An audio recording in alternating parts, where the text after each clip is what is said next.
तो भाजपा के लिए एक बहुत बड़ा चुनौती रहता है कि सीटें जीतनी भी है और नीतीश कुमार को नाखुश, भाजपा के शीर्ष नेतृत्व को अब 24 घंटे और माथापच्ची करनी पड़ेगी। नीतीश कुमार के दिल्ली पहुंचने के साथ साथ ये भी स्पष्ट हो जाता है कि सीटें तो किसी न किसी हालत में घोषित होंगी ही होंगी। समस्या ये है कि मांझी, चिराग, कुशवाहा और सहनी, क्या ये इस गठबंधन का हिस्सा होंगे?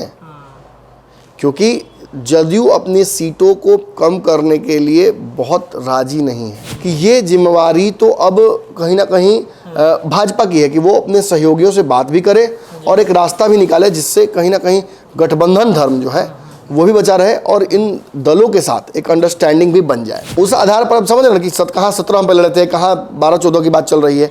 तो जदयू को तो ओवरऑल नुकसान होता दिख ही रहा है। पनोरमा ग्रुप, जो सोचता है वो करता है। नमस्कार, भारत लाइव देख रहे हैं आप और ये गेम बड़ा है। आज तारीख है 11 मार्च और आज से काउंटडाउन शुरू हो रहा है लोकसभा 2024 के चुनाव की। काउंटडाउन इसलिए कह रहे हैं क्योंकि सभी राज्यों में लगभग एनडीए गठबंधन या फिर महागठबंधन की बातचीत की जाए, इंडिया गठबंधन की बातचीत की जाए, तो उन सभी ने अपने अपने राज्यों में सीटों का बंटवारा धीरे धीरे करना शुरू कर दिया है और उम्मीदवारों के नाम की घोषणा भी हो चुकी है। वो सभी उम्मीदवार अपने लोकसभा क्षेत्र में चुनाव प्रचार प्रसार करने कूद गए हैं। लेकिन बिहार की राजनीति में अभी तक सब कुछ क्लियर नहीं हुआ है, ना तो एनडीए गठबंधन में हुआ है और ना ही महागठबंधन में। तो क्या ये इंतजार किया जा रहा है महागठबंधन का कि एनडीए करेगा उसके बाद ही हम करेंगे? क्योंकि बिहार में अभी जो वर्तमान में स्थिति उत्पन्न हुआ है, एनडीए गठबंधन में भगदड़ जैसी स्थितियां हैं। चिराग पासवान से लेकर जीतन राम मांझी तक, उपेंद्र कुशवाहा से लेकर मुकेश सहनी, ये तमाम लोग जो हैं वो कहीं ना कहीं धीरे धीरे जो एनडीए गठबंधन का रडार है वो छोड़ते दिख रहे हैं। हालांकि ये कहना बेहद जल्दबाजी होगा कि वो रडार छोड़ रहे हैं। भारतीय जनता पार्टी उनको अपने रडार में रखना चाहती है। तो बिहार एनडीए में सीट का बंटवारा कब होगा? नीतीश कुमार लंदन में थे, भागे भागे आज उनको पहुंचना पड़ा क्योंकि डगमगा रही है स्थिति एनडीए गठबंधन की और नीतीश कुमार को एक गार्जियन के रूप में इस गठबंधन को भी बचाना है, क्योंकि उन्होंने अब कह दिया है कि हम कहीं नहीं जा रहे हैं नरेंद्र मोदी को छोड़ के। अब की बार 400 के पार पहुंचा देंगे और बजाबता उन्होंने बेतियां और तमाम जो मंच है, बेगूसराय या फिर औरंगाबाद का मंच है, इस मंच पर लोगों को ज़बरदस्ती खड़ा कराकर ये स्वीकार करा दिया है कि अब की बार 400 के पार पहुंच जाएगा। लेकिन यहाँ जरा ठहरना होगा आप सभी दर्शकों को और समझना होगा कि बिहार में जब एनडीए गठबंधन बचेगा तब तो 400 के पार जाएगा। कैसे बचाया जाएगा? गेम बड़ा में आज इस विषय पर चर्चा करेंगे। हमारे संपादक नमन मिश्रा सर जुड़ गए हैं कि 24 घंटे के अंदर एनडीए में होगी बड़ी भगदड़। वापसी करते ही नीतीश ने भी रखी सबसे बड़ी शर्त। मांझी, चिराग, कुशवाहा, सहनी सब एक साथ फरार हो गए हैं। चलिए अपने संपादक से जानते हैं कि सर कैसे 24 घंटे के अंदर में इन लोगों को अपने रडार में एनडीए गठबंधन रख लेगी। देखिए इतना आसान नहीं है सीटों का समझौता। नीतीश कुमार को वापस भी आना पड़ा तो उसका भी कहीं एक बहुत बड़ा कारण है कि एनडीए में जो सीटें इंटरचेंज करनी है उसके लिए नीतीश कुमार की रजामंदी की बहुत आवश्यकता है। देखिए सीटें भी कम करनी है नीतीश कुमार की। अगर नीतीश की सीटें कम नहीं होंगी तो दो बड़ा घाटा हो रहा है। एक कि बाकी जो घटक दल हैं उनकी मांग पूरी नहीं हो पा रही है। दूसरा विनेबिलिटी एक बहुत बड़ा फैक्टर है जो जदयू की सीटों पर बहुत स्ट्रांगली नहीं रिफ्लेक्ट हो रहा है। विनेबिलिटी का जहाँ भी सर्वे हो रहा है उसमें नीतीश कुमार की सीटें बड़ी कमज़ोर दिख रही हैं। तो भाजपा के लिए एक बहुत बड़ा चुनौती रहता है कि सीटें जीतनी भी है और नीतीश कुमार को नाखुश भी नहीं करना है। चिराग पासवान के नंबर्स को भी जुटा कर देना है उनको और फिर उपेंद्र कुशवाहा, मुकेश सहनी इनको भी छोड़ना नहीं है। तो अब समझ रहे कितना बड़ा माथापच्ची है। 40 सीटें है उसमें, अब डिमांड तो लग रहा है कि 70 के ऊपर हो गया। कैसे होगा? संभव नहीं लग रहा है।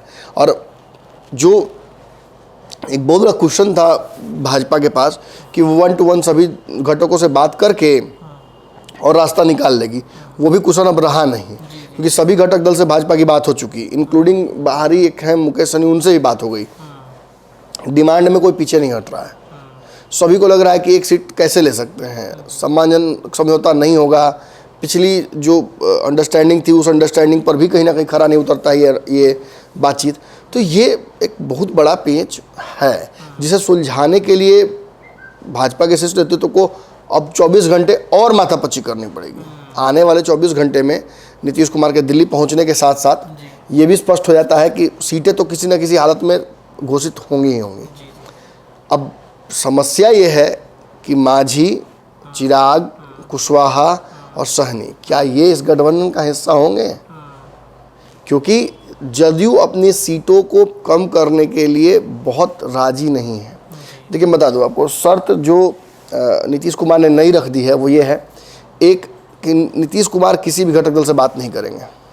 ये काम अब भाजपा का हो गया। आपने सुना विजय चौधरी का भी बयान, संजय झा ने भी ये कहा कि ये जिम्मेवारी तो अब कहीं ना कहीं भाजपा की है कि वो अपने सहयोगियों से बात भी करे और एक रास्ता भी निकाले जिससे कहीं ना कहीं गठबंधन धर्म जो है वो भी बचा रहे और इन दलों के साथ एक अंडरस्टैंडिंग भी बन जाए। अब एक और बड़ी चुनौती ये है कि अगर इधर सीटों का समझौता बन भी जाता है, मतलब अगर किसी एक दल से बन भी जाता है तो दूसरे दल से बिना मिले हुए, बिना बातचीत किए हुए सीट इंटरचेंज नहीं होगा और इससे काम भाजपा का और बढ़ जाता है। जैसे जेपी नड्डा हैं, अमित शाह हैं, इन लोगों को बार बार, अब बिहार में आप देखिए, बार बार नित्यानंद राय को, संजय जायसवाल को मिलना पड़ रहा है जो बिहार के घटक दलों से। तो ये कहानी अलग है, वो कहानी बिल्कुल अलग नजर आती है। चिराग पासवान भी जिस तेवर में कल बयान दे रहे थे, हालांकि उन्होंने अपनी सीटों का संख्या रख दिया है भाजपा के सामने और बहुत हद तक कहा जा सकता है कि फर्स्ट लाइनर जो भाजपा नेता है उन्होंने ओके भी कर दिया है। बट अंततः तो नीतीश कुमार के समक्ष ही सीटों का समझौता बनेगा ना, क्योंकि चिराग पासवान भी 2-3 सीटें तो नीतीश कुमार की ही मांग रहे हैं। मतलब लिस्ट पहुंच जाएगा नीतीश कुमार के पास में, उसके बाद नीतीश कुमार क्रॉस और टिक मारेंगे उसमें। संजय झा के बाद से एक चीज़ का तो जरूर अनुमान लगा कि एनडीए में वर्तमान प्रारूप में कोई बदलाव होता नहीं दिखेगा, मतलब कोई भाग नहीं रहा है। संजय झा के बयान से ये समझ में आया, मतलब सबको मैनेज किया जाएगा, मैनेज कर लिया जाएगा। और ये भी बात एक अच्छी उन्होंने कही कि सीट कुछ इंटरचेंज करने के लिए तैयार है जदयू, ये उन्होंने कहा अपने बयान में कि कुछ अदला बदली सीटों की होगी। लेकिन चिराग पासवान और जैसे ही मुकेश सहनी और बाकी लोगों की बात आई, उन्होंने साफ तौर पर कह दिया कि भाजपा की जिम्मेवारी है, ये भाजपा का काम है, ये बड़े घटक दल एनडीए में है भाजपा, उनका जिम्मेवारी है। दैट मीन्स कि इस चीज़ से कहीं ना कहीं पीछे हट रही है जदयू, मतलब हाथ खींच लिया। हाँ, इसका कारण है कि जदयू अगर इसमें पंचायती करेगी तो अपने हिस्से से देना पड़ेगा।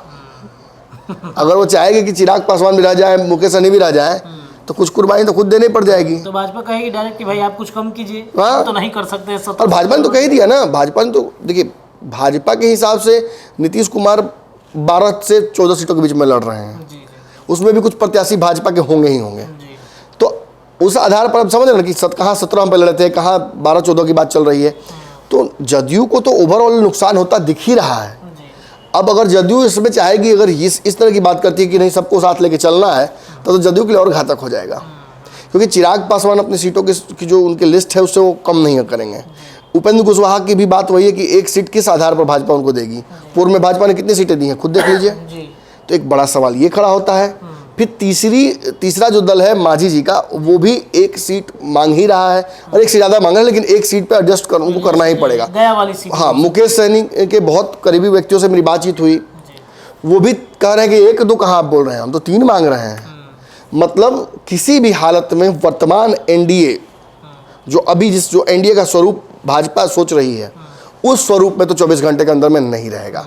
अगर सीटें अनाउंस होंगी तो आपको एनडीए का स्वरूप थोड़ा बदला हुआ जरूर नजर आएगा। तो ऐसे में सवाल ये भी सर उठता है कि मान लीजिए कि गठबंधन बचाना है एनडीए का, जदयू कॉम्प्रोमाइज़ कर रही है सीटों को लेकर के, बीजेपी भी तो कर सकती है। बीजेपी अपनी सीटें क्यों नहीं घटा रही है? इन गठबंधन दल के जितने घटक दल हैं उनको बचाने के लिए वो कुछ सीटें कम कर ले।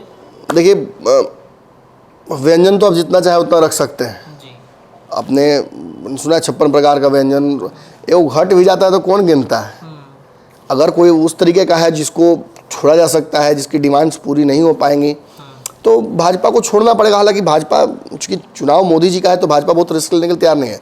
जब नीतीश कुमार के साथ कड़वा घुट पी लेती है भाजपा, तो बाकी लोग तो फिर भी उनके अपने हैं। बाकी सभी लोगों के साथ भाजपा का एक अंडरस्टैंडिंग पहले से बना रहा है। मुकेश सहनी के साथ थोड़ा खटपट हुआ, लेकिन फिर भी मुकेश सहनी, मैं तो आपको याद होगा लगातार मैं बोल रहा हूँ कि वो एनडीए छोड़ के कहीं जाएंगे नहीं। महागठबंधन तो सबके दरवाजे खोल रखे, कहाँ कोई जा रहा है, कोई बातचीत भी हो रही है, मतलब महागठबंधन की तरफ कोई जाना नहीं चाहता है। इसका एक बड़ा कारण भी है कि जो जितने भी सर्वे हैं सब में महागठबंधन सीटें 2 से 4 तक दिखाई जा रही हैं। मैक्सिमम कोई दिखा रहा है तो 6 दिखा रहा है। 6 सीटों के जीतने से विनेबिलिटी अगर 6 सीट्स है आउट ऑफ 40, तो दिस कंक्लूड्स कि कोई जाकर वहाँ भी सीटें 10 लेकर भी हारेगा ही ना, तो फायदा क्या है। बस यही कहीं ना कहीं पेच फंस रहा। और एनडीए में नीतीश के आने के बाद से चूँकि नरेंद्र मोदी जी चाहते हैं कि मैंने सब लोग रहें साथ में और किसी तरीके से ये चुनाव निकाला जाए, क्योंकि कुछ बहुत बड़े फैसले देश को लेकर लेने हैं और उसमें अगर कंफर्टेबल मेजोरिटी नहीं होगी भाजपा के पास तो फिर तो वो तो बड़ा क्रिटिकल हो जाएगा। मुकेश सहनी के बारे में सर चर्चा आई थी कि जैसे 2 सीटें हैं और एक केंद्र में मंत्री बनाया जाएगा उनके किसी व्यक्ति को, ये भी हो सकता है 2 सीटें या 1 सीटें देकर एक केंद्र में मंत्री बना दिया जाए। मुझे लगता है कमोबेश यही फॉर्मूला। देखिए बिहार में तो उनको एक से ज़्यादा सीट नहीं मिलेगी, ये तो मैं बोल रहा हूँ आपसे। बिहार के बाहर उनको एकोमोडेट कर देगी भाजपा तो बात अलग है। बिहार के बाहर बहुत संभावना है, बंगाल में मछुआरे हैं, उत्तर प्रदेश में हैं, झारखंड में हैं, तो वहाँ पे उनको एडजस्ट किया जा सकता है। बट फिर भी ये फैसला तो भाजपा को ही करना है और भाजपा के शीर्ष नेतृत्व को करना है। और बहुत मुश्किल होता जा रहा है दिन पर दिन ये अंडरस्टैंडिंग बनाना, और डिफ़िकल्ट होता जा रहा है बीजेपी के लिए कि कैसे इन सारे घटक दलों को एक जगह बिठाए, एक साथ जो सीटों का समझौता है वो बनाए। ये मुश्किल थोड़ा होता जा रहा है। और अगर 24 घंटे में सीटों का समझौता हो के फाइनल हो जाना है तो वर्तमान एनडीए का स्वरूप तो मैं नहीं देख पा रहा हूँ उसमें, अनलेस कि नीतीश कुमार की सीटें ड्रास्टिकली कम ना हो। मतलब 48 घंटे भी हो सकते हैं, 72 घंटे भी हो सकते हैं। हाँ चलिए देखिए, तो सीटों के बंटवारे पर 24 घंटे का समय जो है वो काफ़ी क्रिटिकल है। इस 24 घंटे में क्या सीटों का बंटवारा हो जाएगा, ये भी एक बड़ा संशय है। नीतीश कुमार आज पहुंचे हैं, बैठक हो रही है दिल्ली में। बैठक समाप्त तो होते ही बहुत सारी बातें क्लियर होंगी। आज होगा, कल होगा या कल के बाद होता है, निगाहें हमारी भी हैं। फिलहाल इस चर्चा में इतना ही। देखते रहिए भारत लाइव। धन्यवाद। पनोरमा ग्रुप, जो सोचता है वो करता है। अगर ये वीडियो पसंद आई और वह बिहार के राजनीति और बिहारियत से सरोकार रखेनी तो सब्सक्राइब बटन दबा के चैनल के सब्सक्राइब कर ली। ओजे एगो घंटी बा, ओकरा बटन दबा देला से कुल सटीक और मारक खबर रुआ मुफ्त में मिल जाई। अगर रुआ पत्रकारिता के हमनी के नया प्रयोग में सहयोग कर चाहतानी तो ज्वाइन बटन दबा दी। पेटीएम नंबर नोट कर ली 9386816700। धन्यवाद।